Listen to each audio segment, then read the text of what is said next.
Baik, kita mulai. Bismillahirrahmanirrahim. Assalamualaikum warahmatullahi wabarakatuh.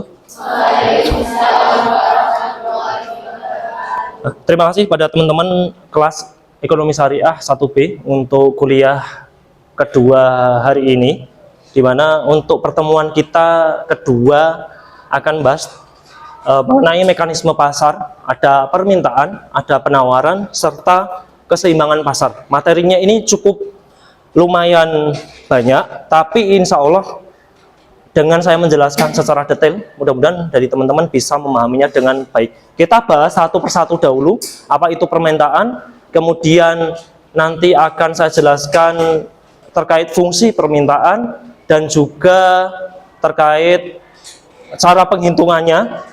Kemudian kita lanjut ke penawaran, fungsi penawaran, dan perhitungan di fungsi penawaran, serta kalau waktunya cukup akan saya sambung di materi keseimbangan pasar. Kita bahas dulu apa yang disebut dengan permintaan, atau bahasa Inggrisnya adalah demand. Ya, teman-teman yang SMA-nya dulu IPS ataupun pernah belajar ekonomi terkait mekanisme pasar, ada permintaan, penawaran, serta keseimbangan pasar, mudah-mudahan sedikit mengingat materi dari pelajaran yang telah Anda pelajari di SMA dahulu.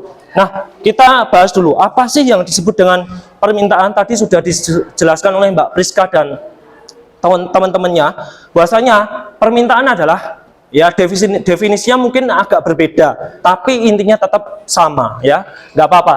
Permintaan adalah kesanggupan pembeli. Nah, kalau permintaan itu dari sisi konsumen, dari kita sebagai konsumen pembeli, untuk membeli berbagai jumlah produk atau barang ataupun jasa pada berbagai tingkat harga, ya. Kesanggupan pembeli untuk membeli sebuah berbagai produk, barang, jasa pada berbagai tingkat harga, ya, dalam waktu tertentu, periode tertentu. Nah, cukup jelas nih kalau untuk permintaan ini dari sisi konsumen.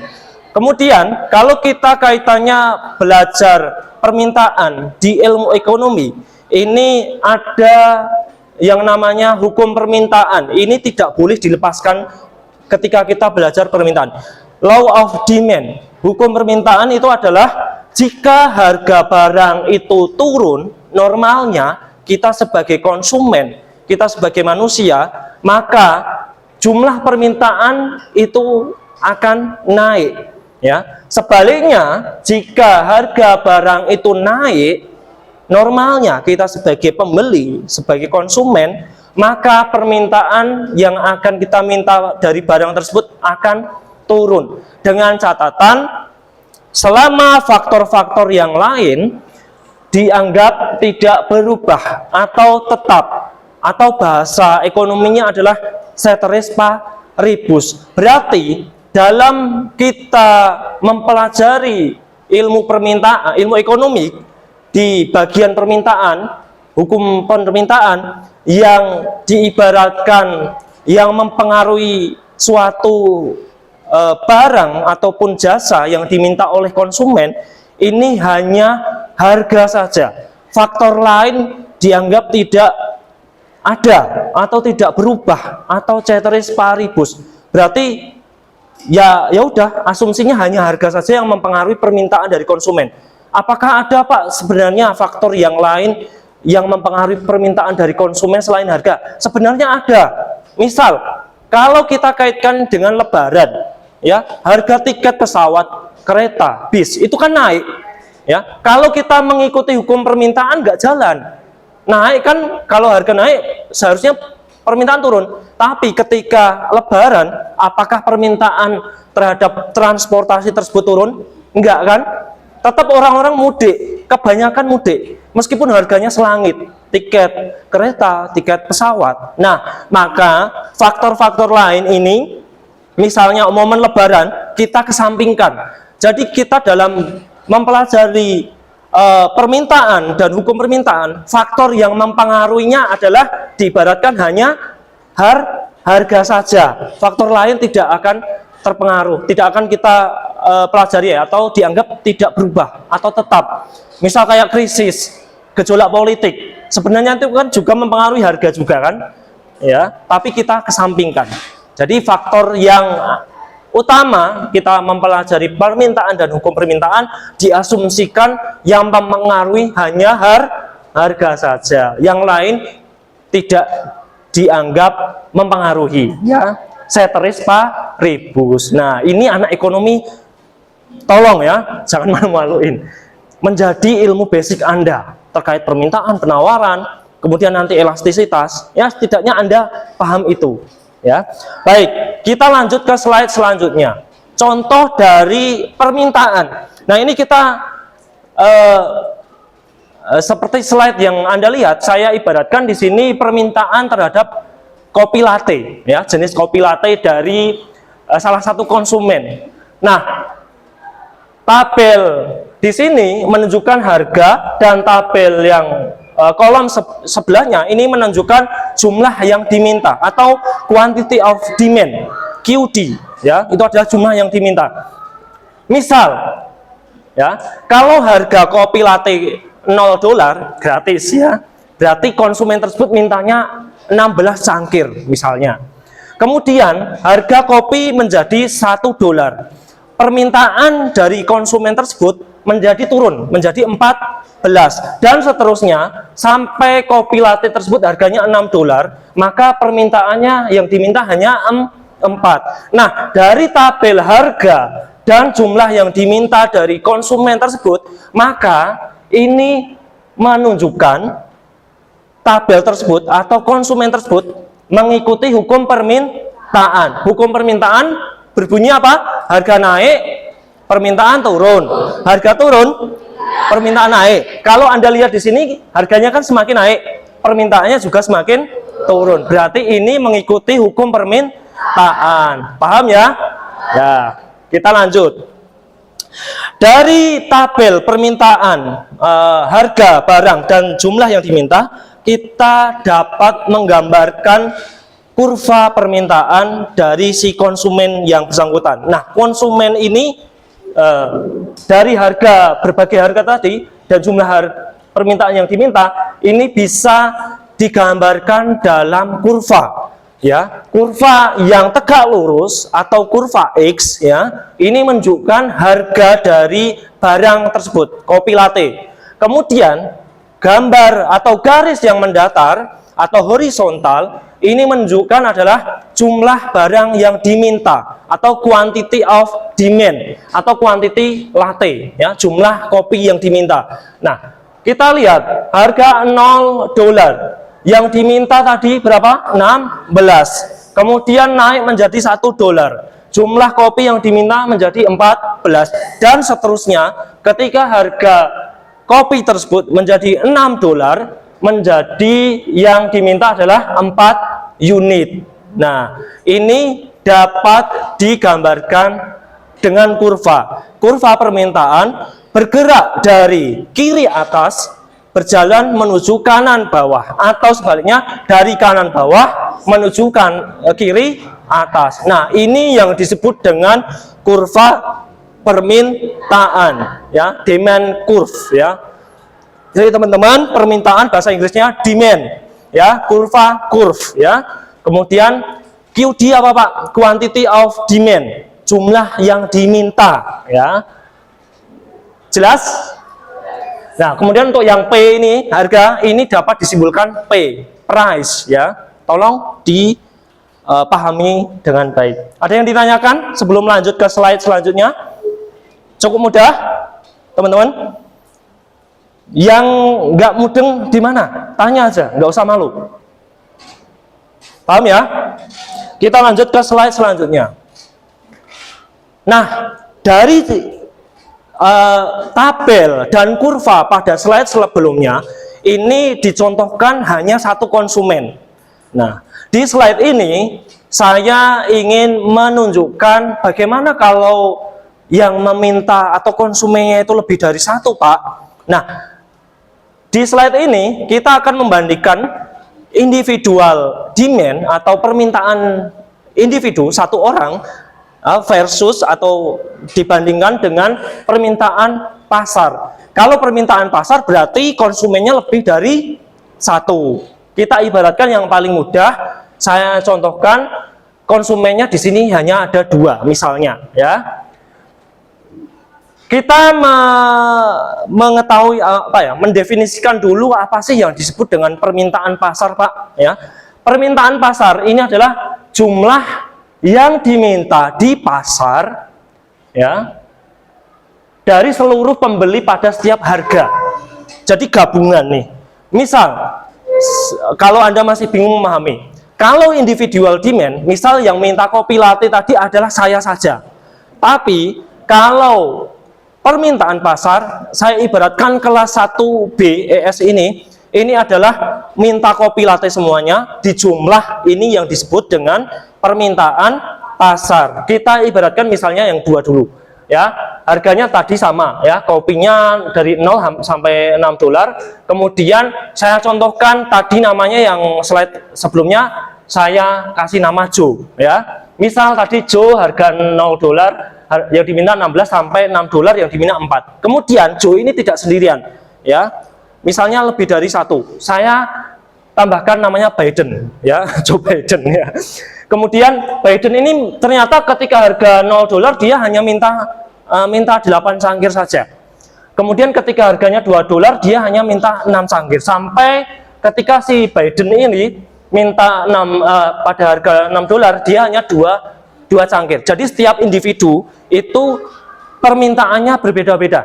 Mungkin saya dengan Mbak Priska, ya, dalam meminta kopi latte dari berbagai harga tadi, saya dengan Mbak Priska beda-beda. Nah, ini dari Joe dan Biden ini jumlah yang diminta dari berbagai tingkat harga tadi dijumlah, sehingga ketika harga $0, baik Joe sama Biden ini totalnya dari 16 tambah 8, 24. Sampai juga di yang $6, ya. Ini Joe mintanya 4, Biden mintanya 2, totalnya 6. Nah, yang warna merah ini disebut dengan market demand, permintaan pasar, karena gabungan dari Joe dan Biden, ya. Kalau Joe saja berarti individual demand, kalau hanya Biden saja berarti juga individual demand. Tapi kalau gabungan Joe dan Biden ini menjadi market demand, ya, terhadap kopi latte. Paham ya? Cukup jelas, teman-teman? Baik, kita lanjut ke slide berikutnya. Sama di individual demand ada kurvanya, di market demand juga ada kurvanya. Dari permintaan Joe dan Biden tadi kan yang warna hijau ini ada 24 sampai 6, ya. Kita buat kurva permintaan pasar, ya, gabungan dari Joe dan Biden. Ketika harga 0, jumlah totalnya tadi Joe dan Biden ini 24, dan seterusnya sampai $6, Joe dan Biden ini totalnya atau market demand-nya menjadi 6 cangkir, sehingga kurva permintaan juga berjalan dari kiri atas ke kanan bawah atau sebaliknya, kanan bawah ke kiri atas. Nah, ini yang disebut dengan kurva market demand atau permintaan pasar. Paham? Nanti kalau ada soal, ada studi kasus, ya, misal harganya sekian sekian sekian, yang diminta sekian sekian, Anda bisa membuat kurvanya. Insya Allah bisa, ya, Mas Lukman, bisa. Rois, bisa, ya. Baik. Kita lanjut ke slide berikutnya. Kita masih di permintaan dulu, belum selesai. Nah, apakah kurva permintaan itu juga bisa bergeser, Pak? Bisa, ya. Pergeseran kurva permintaan, ya, ini dipengaruhi oleh beberapa faktor, ya. Sebelum kita masuk ke slide selanjutnya, saya ingin menjelaskan di slide yang ini. Kurva permintaan menunjukkan bagaimana harga mempengaruhi jumlah atau kuantitas yang diminta, ya. Harga naik, yang diminta turun. Harga turun, yang diminta naik. Jika hal-hal lain dianggap tidak berubah, berarti faktor utama dalam kita mempelajari permintaan dan hukum permintaan adalah harga saja. Asumsinya yang mempengaruhi hanya harga saja. Yang lain dianggap tidak berubah atau ceteris paribus. Hal-hal lain ini adalah faktor penentu permintaan non harga, selain harga, ya, yaitu hal-hal yang menentukan permintaan pembeli terhadap suatu barang selain harga. Misalnya tadi momen lebaran, kemudian gejolak politik, inflasi dan seterusnya, itu adalah non harga. Jadi asumsinya kita hanya belajar harganya saja yang mempengaruhi permintaan maupun penawaran nanti, ya. Perubahannya akan menggeser kurva D, kurva permintaan. Jadi kurva permintaan itu disimbolkan dengan, atau kita tulisnya ketika Anda membuat kurva permintaan ditulis dengan D. Itu D itu adalah demand, ya. Baik, kita masuk ke pergeseran kurva permintaan. Pergeseran kurva permintaan, ya. Permintaan barang normal, ya. Kemarin di minggu yang lalu saya jelaskan ada barang normal dan barang inferior. Nah, permintaan barang normal berhubungan positif, ya, lurus, berbanding lurus dengan pendapatan. Misal gajiku naik, ya, misalnya gajiku sebelumnya 3 juta, ya, ketika gajiku 3 juta, aku belinya barang-barang ini. Ketika gaji saya naik menjadi 5 juta, tentu barang yang saya akan beli menjadi lebih tinggi. Peningkatan pendapatan menyebabkan peningkatan jumlah yang diminta setiap harga, menggeser kurva D ke kanan, ya. Misalnya lah, tadi contohnya kurang spesifik, ya. Gaji saya 3 juta, ya. Per bulan saya beli beras misal 30 kilo, ya. Gaji saya naik menjadi 5 juta, saya beli beras menjadi 50 kilo. Nah, karena gaji saya naik, berarti beras saya yang saya beli juga akan naik, atau barang-barang yang lain mungkin akan dibeli dalam jumlah yang banyak juga. Nah, ini yang disebut dengan barang normal. Kemudian ada barang normal, ada barang inferior. Nah, ini sebaliknya, permintaan barang inferior ini berhubungan negatif. Jadi ketika semisal gaji saya naik dari 3 juta ke 5 juta, barang sebelumnya malah nggak akan saya beli, ya, dengan pendapatan, ya, berhubungan terbalik dengan pendapatan. Peningkatan pendapatan menggeser kurva D. Misal barang inferior, gaji saya 3 juta, ya, misal saya dalam mengkonsumsi utama itu adalah singkong, ya, singkong. Ketika gaji saya naik menjadi 5 juta, saya udah nggak beli singkong lagi. Berarti permintaan dari singkong akan turun, ya. Saya meminta untuk membeli beras. Nah, barang inferior contohnya adalah singkong tadi. Gaji saya 3 juta, saya makan singkong. Misal, gaji saya naik menjadi 5 juta, singkongnya tak buang, saya ganti makan beras. Sehingga permintaan barang inferior ketika naik ini akan berbanding terbalik atau negatif, ya, sehingga akan menggeser kurva permintaan dari singkong tersebut ke kiri, karena kan lebih sedikit yang minta. Paham, teman-teman? Ini adalah pergeseran kurva permintaan karena income, karena pendapatan, karena gaji. Kemudian selanjutnya, pergeseran kurva permintaan dikarenakan harga barang terkait.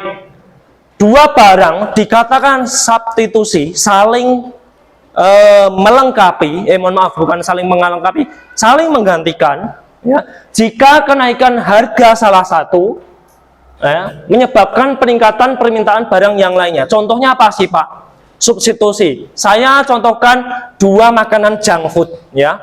Pizza dan burger ini kan masuknya junk food, ya, makanan kotor. Maksudnya bukan kotor bentuknya, tapi itu adalah banyak lemak jahatnya, ya.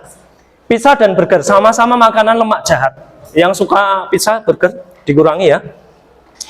Kenaikan harga pizza, ya, memungkinkan si konsumen akan beralih membeli makanan junk food yang lain, ya, contohnya burger, sehingga menggeser kurva permintaan burger, ya, ini ke kanan, ya.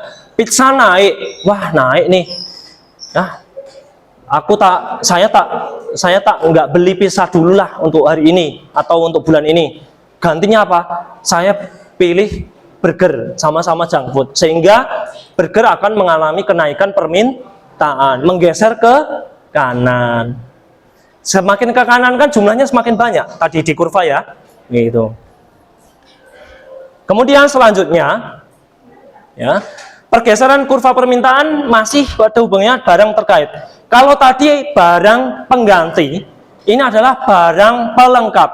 Dua barang dikatakan saling melengkapi atau komplement, ya, jika kenaikan salah satu barang menyebabkan penurunan permintaan yang lainnya. Misal tadi Mbak Priska dan kelompoknya tadi memberikan contoh BBM, bensin ya, atau pertalite. Kenaikan pertalite, ya, misal mengalami kenaikan, ini akan menyebabkan permintaan kendaraan bermotor ini akan naik atau turun? Turun. Karena apa? Waduh, beli motor percuma dong, BBM-nya naik nanti malah tekor. Nah, begitu. Atau contoh yang lain, komputer dan software. Ini kan saling melengkapi. Kalau nggak ada software, komputer nggak bisa jalan atau sebaliknya. Ya. Jika harga komputer naik, orang-orang akan lebih sedikit membeli software. Ya, komputer naik, berarti permintaan software akan turun, ya, atau sedikit. Ya. Sehingga mengurangi software. Kurva permintaan software bergeser ke kiri. Begitu ya. Saya ulangi, komputer dan software. Jika harga komputer naik, orang akan lebih sedikit membeli komputer, ya, sehingga mengurangi permintaan software. Software itu perangkat lunak. Nah, ini adalah barang yang saling melengkapi. Misal sepatu dan kaos kaki, ya, begitu. Kemudian apalagi baju dan celana, bisa jadi kayak gitu. Tapi yang paling mudah ini ya, komputer dan software, BBM dan sepeda motor. Ada yang ditanyakan, teman-teman? Terlalu cepat saya memberikan penjelasan? Tidak, ya. Baik, kita lanjut ke pergeseran permintaan selanjutnya dikarenakan taste atau selera dari masyarakat.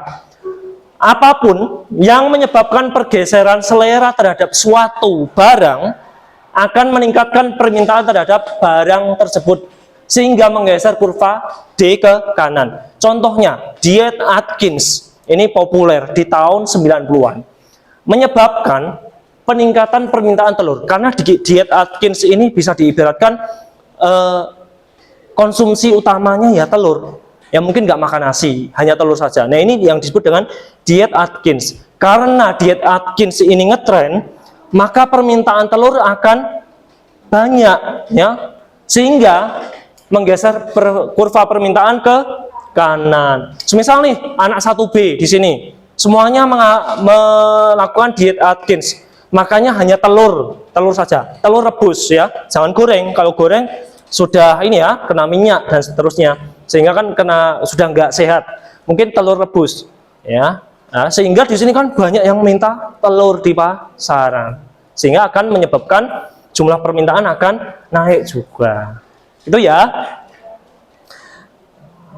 Kita masuk ke pergeseran kurva permintaan selanjutnya, dipengaruhi oleh harapan di masa depan, ekspektasi, ya.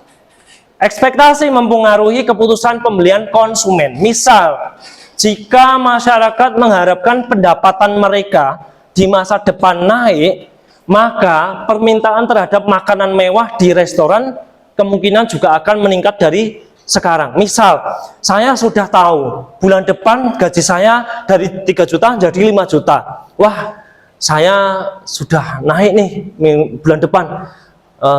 Berarti saya tak makan yang enak-enak, ya, yang agak lebih mahal dikit.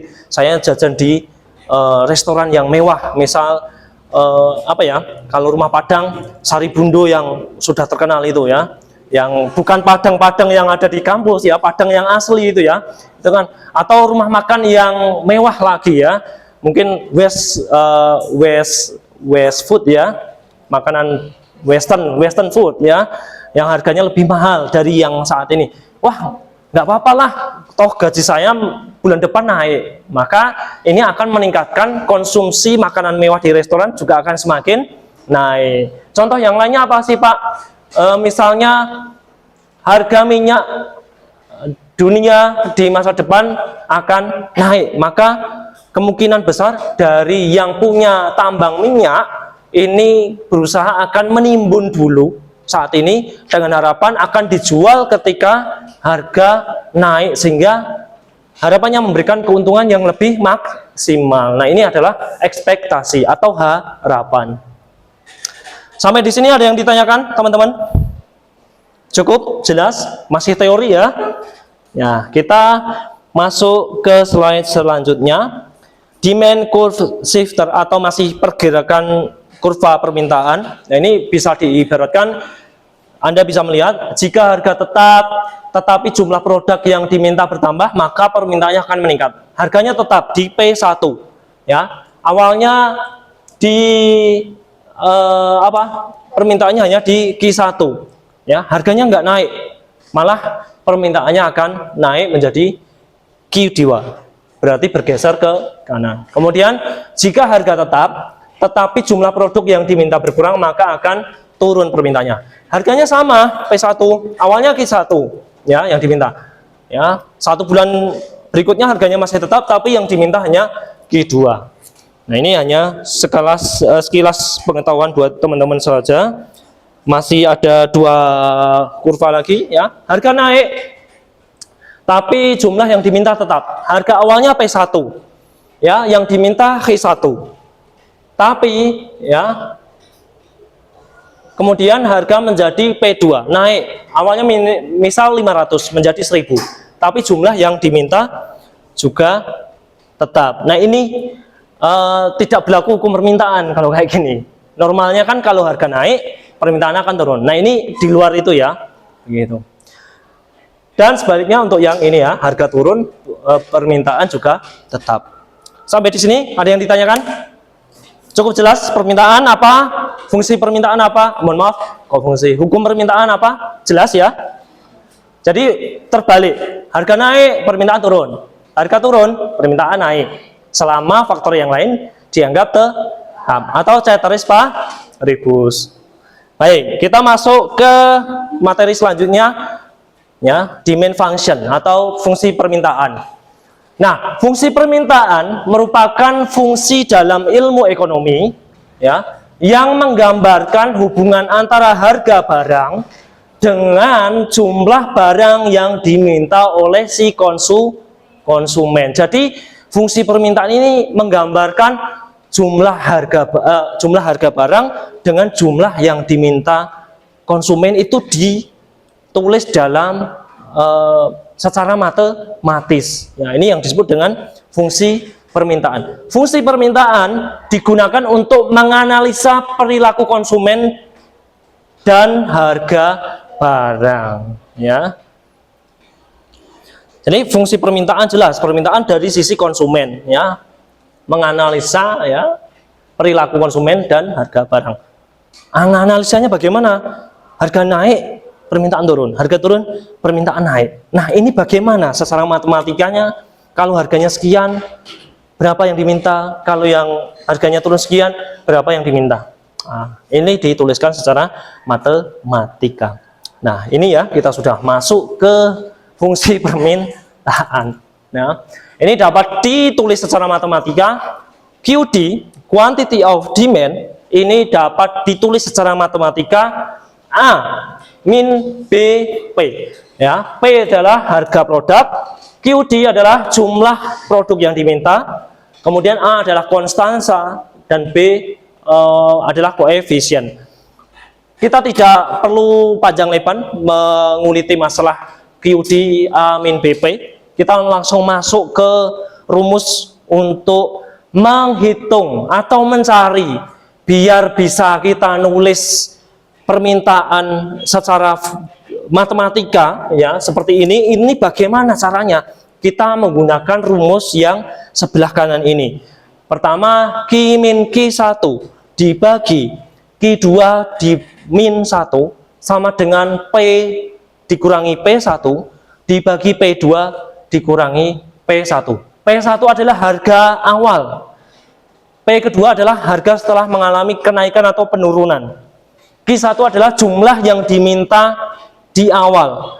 Jumlah yang kedua, yang Q2 adalah jumlah yang diminta setelah mengalami perubahan, baik penurunan maupun kenaikan.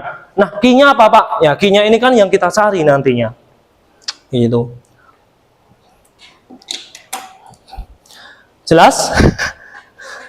Nggak usah takut ya. Ini insya Allah perhitungan yang sederhana. Nggak usah takut. Yuk kita masuk ke perhitungan contohnya. Bisa minta digeser nanti ya. Kelihatan kah saya di sini?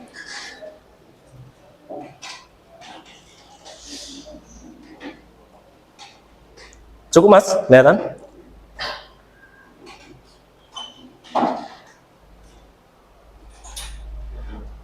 Cukup. Jenengan zoom tadi. Enggak, ya udah. Nanti pecah takutnya. Baik, contoh soal. Dalam suatu pasar diketahui saat harga beras itu adalah Rp5, jumlah yang diminta adalah 40 kg. Masa ada harga beras 40 kg Rp5 atau Pak? Mungkin zaman awal kemerdekaan ya. Ketika harga beras mengalami kenaikan menjadi Rp15, maka jumlah beras yang diminta di pasar turun menjadi 20 kg. Nah, ini mengikuti hukum permintaan ya. Nah, awalnya kan harganya 5, yang diminta 40. Ketika harganya naik jadi 15, yang diminta menjadi turun jadi 20. Kemudian pertanyaannya adalah carilah atau hitunglah fungsi permintaannya bagaimana. Kita pelan-pelan dulu. Anda nggak usah masukkan rumus dulu, tapi ditulis dulu ya. Baca soalnya baik-baik. Harga beras Rp5. Ini apa? Harga awal. Harga awal apa berarti? P1. Berapa? 5. Berapa? 5 ya. Kemudian jumlah yang diminta berapa? 40. Berarti Q1. Ya, 40 aja gitu ya. Jadi P1 harga awal Rp5. Barang yang diminta 40. Kemudian harga naik menjadi 15, P2. 15. Kemudian jumlah yang diminta menjadi berapa? 20. Nah, Anda teman-teman tolong ditulis begini dulu, nggak usahlah dimasukkan rumus. Nah, barulah kalau kita sudah tahu P1-nya berapa, Q1-nya berapa, P2-nya berapa, dan Q2-nya berapa, kita nulis rumusnya dulu ya. Rumusnya diingat-ingat. Q min Q1 dibagi Q2 dimin Q1 sama dengan P dikurangi P1 dibagi berapa? P2 dikurangi P1. Nah, Anda pelan-pelan kalau ngerjainnya. Jangan langsung dimasukkan kayak gini. Kalau hitungan Anda sudah kuat, oke, Anda nggak perlu rumusin nggak apa-apa. Tapi yang merasa hitungannya lemah, tolong ditulis pelan-pelan kayak gini. P1 berapa, Q1 berapa, P2 berapa, Q2 berapa. Masukin rumus dulu, ditulis rumusnya, baru Anda nanti masukin angka-angka kayak gini. Ya, tolong jangan langsung dimasukkan rumus. Nanti bingung Anda, gitu ya. Baik, kita sudah tahu rumusnya. Masukkan angka-angka yang sudah diketahui. Q-nya sudah diketahui belum? Q belum ya. Berarti Q dikurangi Q1-nya berapa? 40. Kemudian dibagi Q2-nya berapa? 20. Dikurangi Q1-nya berapa? 40. Ya, sama dengan P-nya belum ada ya. P1-nya 5. Dibagi P2-nya 15. dikurangi 5. Nah, kayak gini sudah enak nih. Ya. Yang bisa diringkas mana, Pak? Ya. Ini belum bisa diringkas ya. Q min 40 masih tetap, ya. Kemudian ya yang ini diringkas 20 min 40 berapa? Minus 20 ya. Minus 20 sama dengan P-nya belum ada ya. Masih sama ya, P. 15 dikurangi 5 10 begitu. Dah, kayak gini sudah enak nih. Wah, gimana Pak ini ngitungnya? Masa Q min 40 bagi min 20 itu biaya ngitungnya? Caranya dikali silang. Dikali silang bagaimana Pak? Yang kiri atas dikali kanan bawah, yang kanan atas dikali kiri bawah. Begitu perkalian silang. Baik, kita keluarkan di sini ya. 10 dulu dimasukkan di sini. 10 dikali Q min 40. Ya, ini kan sudah ya, sama aja. Baik ini Q min 40, 10-nya taruh saya di sini sama aja. Tapi ini saya buat kayak ini, 10 dikali Q min 40 sama dengan ya, minus 20 kali P min 5. Sampai di sini sudah paham, teman-teman? Yang nggak seneng hitung-hitungan, tolong jangan putus asa ya.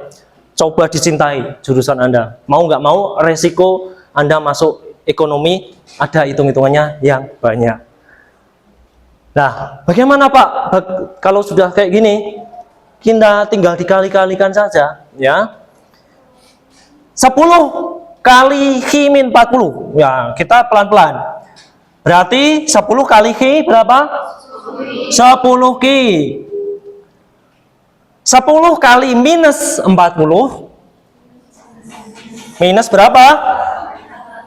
Minus 400. Kok 4 minus toh Pak? Teman-teman harus ingat kayak gini ya. Tadi ini 10 Q ya, min berapa tadi? Ya, sama ya tadi ya, 400. Teman-teman harus ingat. Plus ya kali minus sama dengan minus ya, plus ketemu plus sama dengan plus, kemudian minus ketemu minus sama dengan plus. Ini harus hafal di luar kepala. Jadi 10 kali Q 10 Q, 10 kali minus 40, hasilnya positif, ini negatif dikali negatif, berarti minus 400. Kemudian kita tulis selanjutnya sama dengan minus 20 kali P berapa? Minus 20 P. Min 20 kali min 5 berapa? Min kali min positif, berarti plus 100. Nah, kita sudah ketemu seperti ini ya. Di rumus fungsi permintaan itu yang dicari adalah tadi apa? QD sama dengan M min BP gitu ya. Jadi yang dicari kita adalah Q-nya. Q-nya berarti kita sendirikan dulu kayak gini. 10 Q ya sama dengan ya. Nah, ini sudah mulai ganti ruas ya. Ganti ruas. Sama dengan kita tulis ini dulu aja lah. Min 20 P plus 100 min 400 loncat sama dengan jadi positif atau tetap negatif? Ganti positif. Berarti plus 400. Nah, ini sudah ketemu. Loh, ini kan masih 10 Q Pak. Ya, berarti kita jadikan Q ya. Berarti kalau pengen dijadikan Q bagaimana? Ini kan 10 Q. Biar jadi Q saja berarti bagi berapa? Untuk menghilangi 10-nya kita bagi 10. 10 Q bagi 10 sama dengan 1 Q ya. Berarti gitu ya. Berarti kalau di sini bagi 10, semuanya harus bagi 10. Minus 20P dibagi 10 berapa? Minus 2P. Ya. Kemudian di sini 100 plus 400 berapa? 500 ya. Ini katakanlah masih kayak ginilah ya, teman-teman yang mungkin belum paham. Ya. Oh, mohon maaf. Gini dulu aja. Mohon maaf. Ini tetap gini aja, 10 Ki. Biar teman-teman yang hitungannya lemah biar paham. Ya, kita masih 20P. Plus di sini ya 100 tambah 400 500. Gini lebih gampang. Kemudian biar jadi Ki ya 10 Ki bagi 10 Ki. Berarti berapa? Bagi 10. 1 Ki, enggak usah ditulis 1 Ki. Cukup Ki saja. Sama dengan min 20 bagi 10 min 2P plus ini juga bagi 10. 500 bagi 10 berapa? 50. Nah, ini sudah selesai. Pak, kalau dibalik bagaimana Pak? Kalau Ki sama dengan 50 min 2P sama saja enggak? Kayak gini. Kalau saya balik Ki sama dengan 50 min 2P sama aja enggak? Atau beda? Sama. Sama, Mbak. Sama aja ya. Anda mau dijadikan kayak gini nggak apa-apa, cukup kayak gini juga tidak apa-apa. Nah, cukup jelas teman-teman? Ada yang ditanyakan sampai di sini? Mas siapa namanya? Rizky, pahamkah? Yang itu Pak, yang dari 10 Pi ke 4 Pi terus min 4 itu Pak. Ya, yang bingungnya dari sini. Atas. Oh, atasnya. Oh, ini 10 Ki minus 400 sama dengan min 20 P plus 100. Nah, ini maksudnya gini Mas. Kita kan untuk fungsi permintaan maupun penawaran yang dicari fungsi matematikanya kan kita nyarinya Ki ini. Biar bagaimana hasilnya nanti akan ditulis secara matematika Ki D sama dengan bla bla bla plus atau minus bla bla bla. Nah, jadi kita nyari Ki. Kalau kita sudah ketemu Ki-nya di sini ya 10 Ki, maka kita sendirikan dulu aja Ki-nya di depan. Ya. Ya, 10 Ki sama dengan min 20P plus 100, yang 400 minus ini kita loncatkan ke kanan. Dari minus ngeloncati sama dengan ke kanan, ini berubah haluan menjadi positif. Kalau di sini positif, kalau ngeloncat sama dengan menjadi negatif. Intinya kita nyari Ki D, gitu ya Mas ya. Kalau di sini Ki-nya sudah di depan, berarti bagaimana caranya Ki-nya ini biar sendiri dulu, ya. Sehingga kita Ki-nya saya sendirikan 10 Ki sama dengan sekian sekian sekian, begitu, ya. Nggak usah takut, nanti belajar lagi. Baik, apakah hasilnya sama Pak? Sama, ya.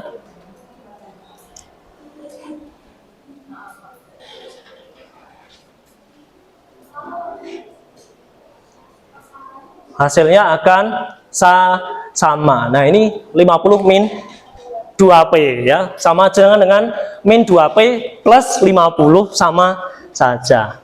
Begitu. Ada yang kurang jelas, Mbak-mbak sebelah sini? Cukup jelas? Mbaknya nggak senang matematika? Dari ekspresinya. Maaf ya, kita banyak hitung-hitungan. Baik. Kalau ini adalah untuk mencari fungsi permintaan. Bagaimana kalau dibuat kurvanya, Pak? Dibuat kurvanya seperti ini. Teman-teman tinggal buat kurvanya. Ya, garis tegak lurus ini adalah harga, garis datar adalah jumlah yang diminta. Kemudian kita sudah tahu harga awalnya berapa. Harga awalnya berarti taruh di bawah sendiri. Harga naik berarti 15 di atas. Kemudian jumlah yang diminta awal berapa tadi? 20. Ya. Kemudian jumlah yang diminta setelah harga kenaikan 40. Ya. Sehingga kurvanya bisa dibuat seperti ini, ya. Harga awal tadi 5 yang diminta 40. Harga naik 15 yang diminta 20. kemudian dibuat garis permintaan, ya, kurva permintaannya, sehingga fungsi permintaannya kita tulis dari hasil yang sudah kita hitung tadi. Berarti fungsi permintaannya di sini adalah QD sama dengan 50 minus 2P. Nah, ini sudah selesai. Begitu? Kurang jelas? Cukup? Cukup ya. Baik. Mau ditulis dulu monggo. Ya, silakan ditulis dulu. Saya minum dulu ya.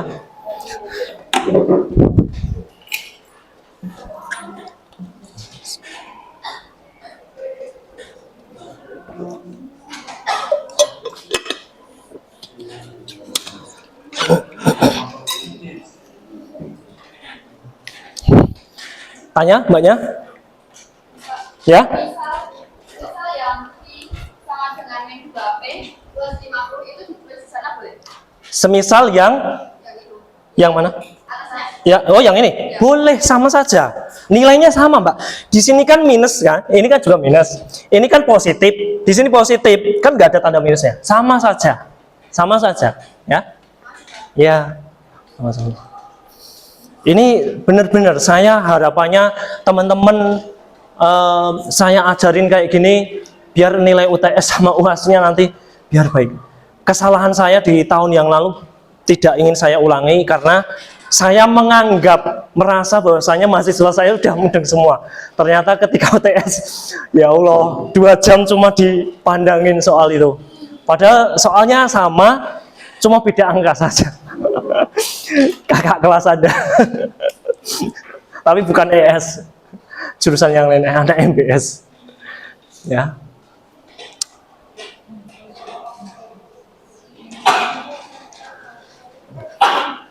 Cukup? Kita lanjut ke penawaran dulu ya. Untuk latihannya setelah saya jelaskan nanti. Ya. Baik, kita lanjut ke penawaran lah ya. Penawaran atau bahasa Inggrisnya adalah supply ya. Penawaran ini berarti dilihat dari sisi perusahaan, si produsennya ya.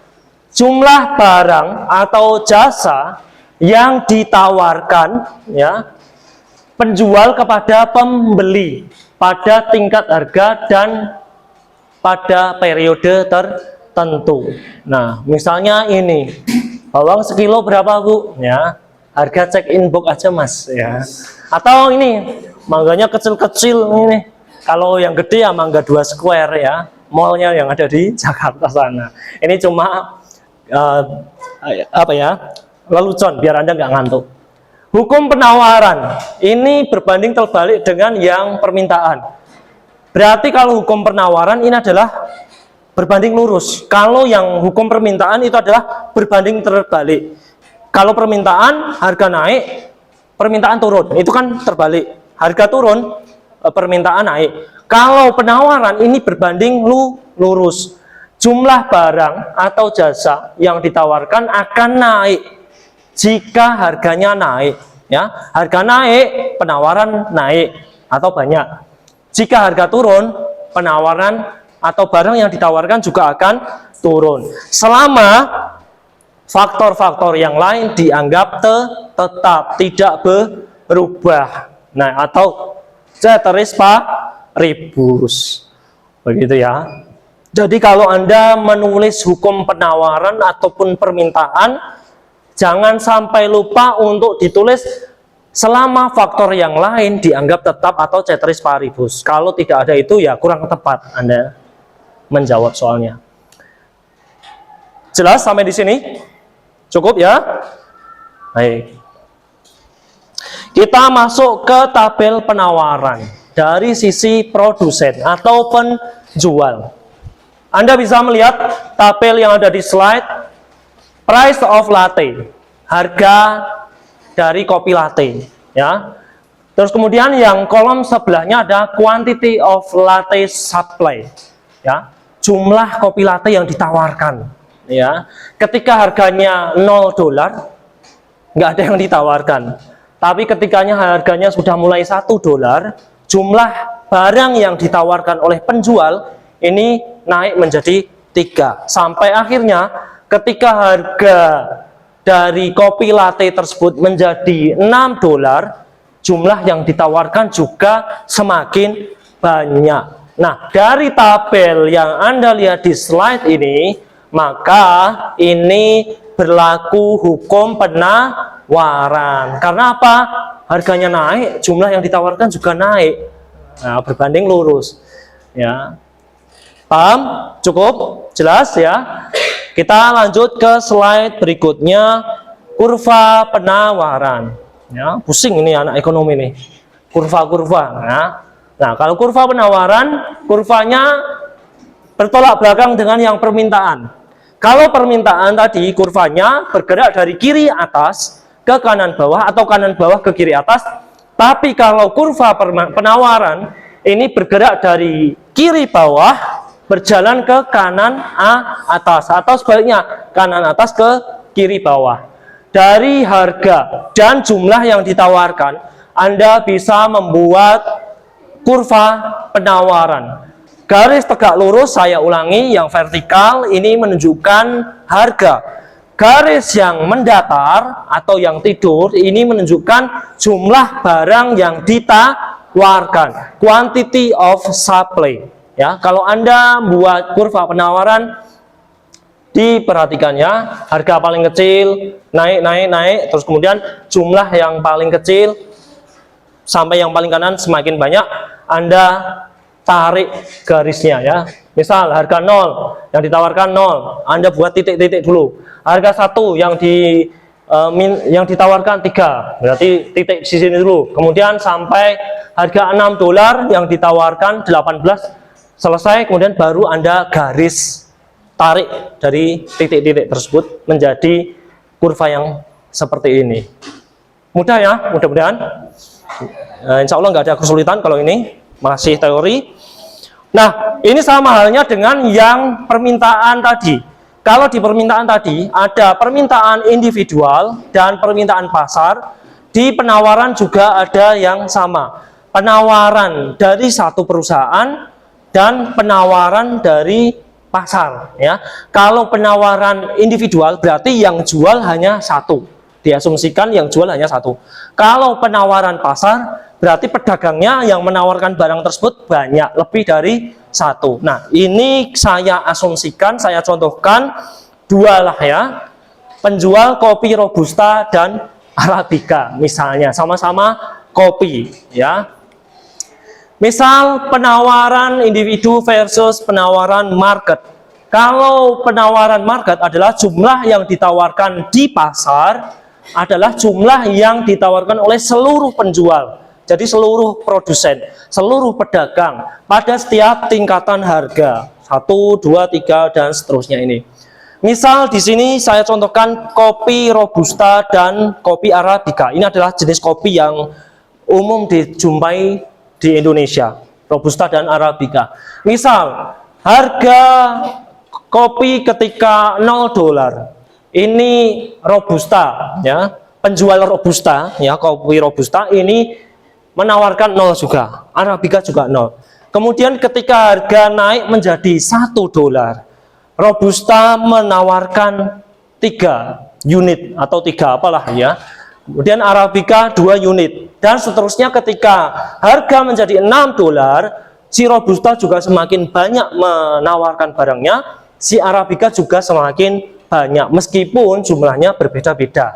Nah, yang disebut dengan penawaran pasar adalah gabungan dari Robusta maupun Arabica. Nah, yang seperti warna merah ini adalah market of quantity of supply, quantity supply of ya. Jadi penawaran pasar. Paham ya? Sama? Ada yang kurang jelas? Ngantuk? Ya, ditahan ya. Kita belajar ilmu basic Anda. Ya, jangan sampai nggak tahu. Nah, kurva penawaran pasar sama untuk membuat kurvanya ya.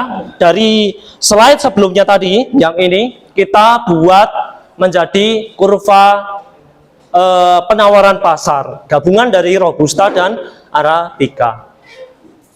Cukup jelas? Cukup jelas ya. Baik, kita masuk ke pergerakan kurva penawaran. Nah, ini kurva penawaran juga dipengaruhi oleh beberapa hal. Di sini yang ada di slide, salah satunya beberapa atau lebih dari satu, Ding, akan saya jelaskan sebelum faktor yang mempengaruhinya.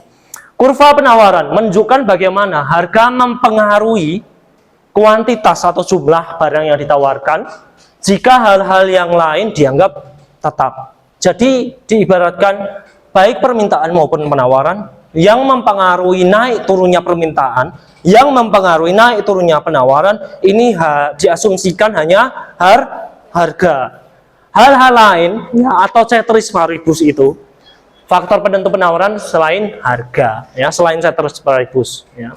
Misalnya apa Pak? Kayak tadi Lebaran, ya, kemudian macam-macam, ya. Kondisi geopolitik, kondisi perekonomian Indonesia yang kurang baik ini dikesampingkan. Perubahannya akan menggeser kurva penawaran. Nah, misalnya ya, pergerakan kurva penawaran karena harga input. Harga masukan dari misalnya bahan pokok dalam pembuatan suatu barang. Saya contohkan kopi latte. Bahan dasarnya salah satunya yang paling pokok adalah susu. Misal harga susu turun, pada setiap harga jumlah latte yang akan ditawarkan juga akan meningkat karena bahan pokoknya itu turun, ya, murah, ya. Kopi latte itu kan salah satunya ada susunya. Susunya turun nih, kulaannya murah.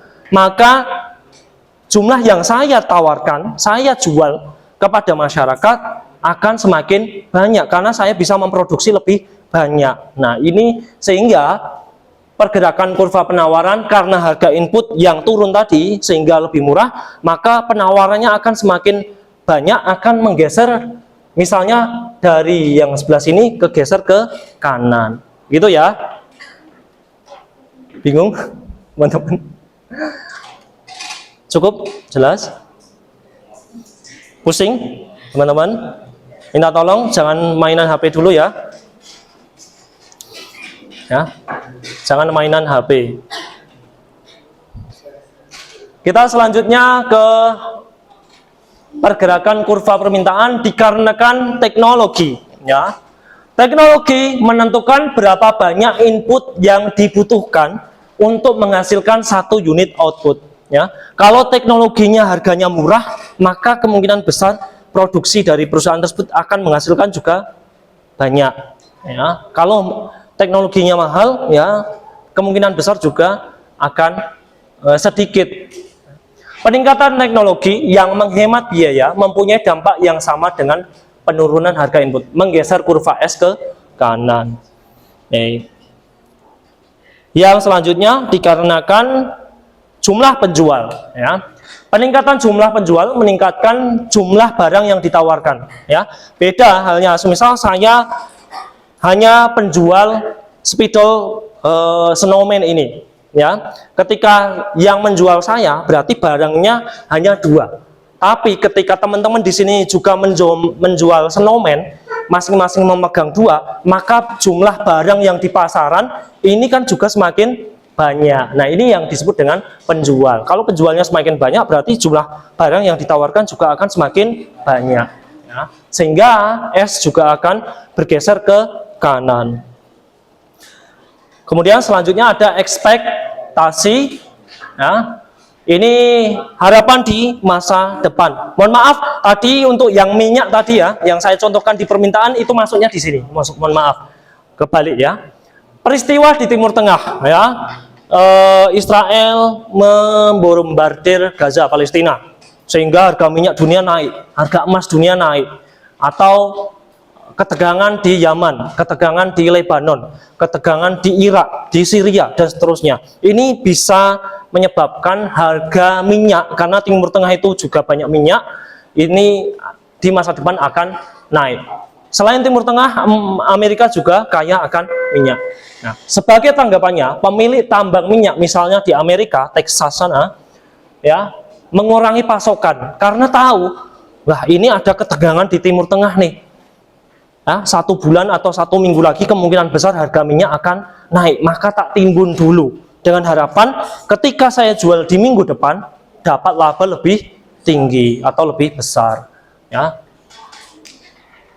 Ya, sehingga ini ya jumlah persediaan untuk dijual nanti dengan harga yang lebih tinggi. Sehingga karena yang dijual ini ditahan dulu, ditimbun dulu, maka kurva S bergerak ke kiri semakin sedikit, ya, karena ditimbun. Sampai di sini ada yang ditanyakan, teman-teman? Baik permintaan, fungsi permintaan dengan penawaran maupun fungsi penawaran kurang lebih hampir mirip, meskipun ada perbedaannya dikit-dikit. Kemudian untuk yang fungsi penawaran ini juga sama rumusnya, cuma kalau untuk yang permintaan QI itu adalah ditambahin QD, ya, quantity of demand. Kalau untuk yang penawaran nanti Anda ganti menjadi QS, quantity of supply, ya. Fungsi penawaran, ya, merupakan fungsi dalam ilmu ekonomi menggambarkan hubungan antara harga dengan jumlah barang yang ditawarkan oleh produsen. Jadi ini dari sisi produsen. Kemudian fungsi penawaran digunakan untuk menganalisis berbagai kemungkinan banyaknya barang yang akan diproduksi. Kalau harga naik, berarti memproduksinya juga akan semakin banyak. Karena nanti dengan harapan akan mendapatkan untung yang banyak juga. Di pasaran barangnya akan saya jual lebih banyak. Kalau harganya turun, yang tak produksi juga akan turun. Ya. Maksudnya harga jualnya. Kemudian baik fungsi permintaan dan fungsi penawaran ini penting untuk diketahui produsen. Jadi dari sisi produsen ini juga harus mengetahui fungsi permintaan yang ada di pasaran selain fungsi penawaran yang ada di perusahaan tersebut.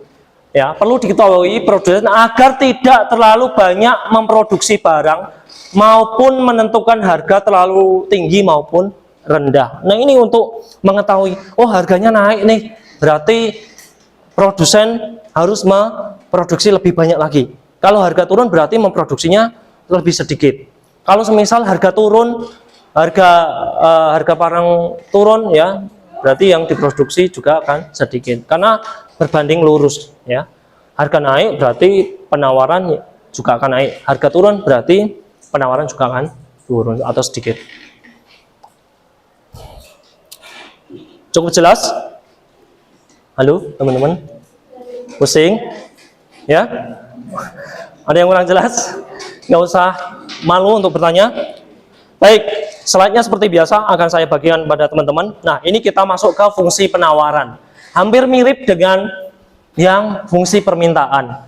Ya, bedanya di sini mungkin tadi QD, ini QS. Rumusnya agak sedikit beda.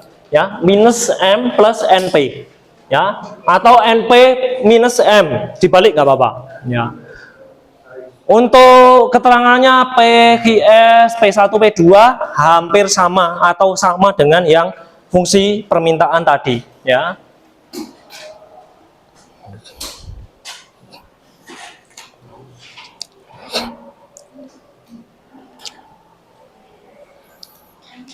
Silakan ditulis dulu, saya minum.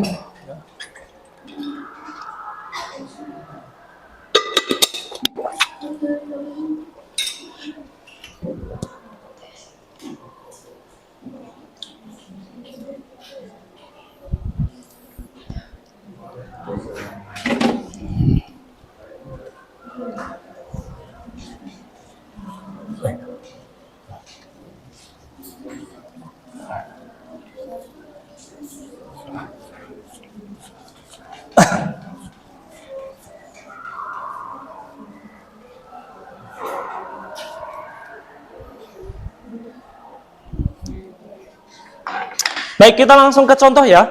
Ini hampir mirip. Kita akan langsung ke contoh, biar teman-teman ada gambaran. Nanti kalau untuk yang permintaan bagaimana, untuk yang penawaran bagaimana. Nah, ini contoh untuk membuat fungsi penawaran. Contoh soal, pada saat harga barang X adalah Rp5, jumlah yang ditawarkan adalah sama, 5 unit. Kemudian ketika harga naik menjadi 15, maka yang ditawarkan adalah misalnya menjadi 15 unit. Buatlah fungsi penawarannya. Nah, ini teman-teman sama mengerjainya dengan yang fungsi permintaan tadi. Ya, kita tulis pelan-pelan dulu bagi teman-teman yang merasa hitungannya lemah, ya, tolong. Harga awalnya berapa? P1. P1 Rp5. Ya, nggak usah ditulis Rp5. Jumlah barang yang ditawarkan berapa? Sama 5. Kemudian harga naik menjadi P2 15. Q2-nya berapa? 55. Ya, ingat teman-teman, ditulis kayak gini dulu. Diketahui P1-nya berapa, Q1-nya berapa, P2-nya berapa, Q2-nya berapa. Baru dimasukkan rumus. Kita tulis rumus dulu. Q min Q1 sama dengan Q2 min Q1. Sama ya? Sama dengan P min P1 dibagi P2 min P1. Pelan-pelan ya. Kemudian kita masukkan angka-angka yang sudah kita terima atau kita ketahui tadi. Q min Q1-nya berapa? 5. Q2-nya berapa? 55 dikurangi 5 sama dengan P belum diketahui. Min P1 5 dibagi 15 dikurangi 5. Ya. Sama dengan yang tadi, ya. Ringkas dulu ya. Q min 5. 55 dikurang 5 50 sama dengan P min 5. 15 kurang 5 10. Kali silang ya.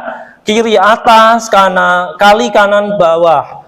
Kanan atas dikali kiri bawah ya. Kita keluarkan dulu ya. Ya. 10 ya dari sini kali Q min 5 ya. Sama dengan 50 yang ini ya kali P min 5 ini. Gitu ya. Kalau yang angkanya ada P ada Q-nya ini dikurung dulu Mas. Kalau angkanya utuh seperti ini ya, nggak ada temennya, nggak ada P-nya, nggak ada Q-nya, ya udah ditulis sendirian ini juga. Kemudian kita kalikan 10 kali Q 10 Q 10 kali min 5 min atau plus? Min 50.